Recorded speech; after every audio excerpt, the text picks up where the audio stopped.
দেখবেন আমাদের দেশে এক শ্রেণীর মানুষ আছে, বিয়েতে যায়, তারপর মানুষ মল্লে খেতে যায়, কোনো অনুষ্ঠানে যায়, একজন মানুষ 100 মানুষের অ্যারেঞ্জমেন্ট করছে, অনেক কষ্ট করে করছে, আপনি হয়তো বা জানেন না। ধার দেনা করে ছেলে বিদেশ থেকে বেতন পায় না, টাকা দিতে পারে না, তারপরেও মানুষকে খাওয়াইতেছে। খাওয়া দাওয়ার পরে সে যখন যাচ্ছে তখন বলে খাবার বেশি একটা সুবিধার হয় না। আপনার উপর তো লানত পড়া উচিত। বিয়েতে একটা মেয়ের বাবা 100 মানুষকে বরযাত্রী খাওয়ায়।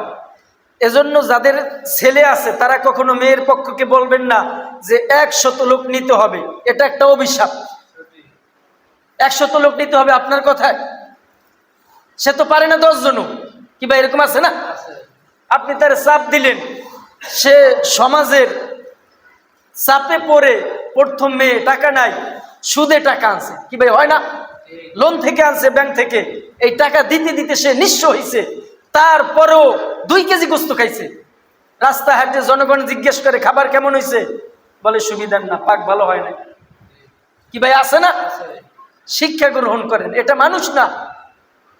আল্লাহ যা খাওয়াইছে আপনি বলবেন আলহামদুলিল্লাহ, পাক যদিও খারাপ হয়েছে, এটা মনে মনে রাখেন। আপনার স্ত্রী, আপনার ঘরের মার প্রতিদিন পাক ভালো হয়? এজন্য মানুষ বিদ্ধ হয়ে গেছে, শিক্ষা নাই।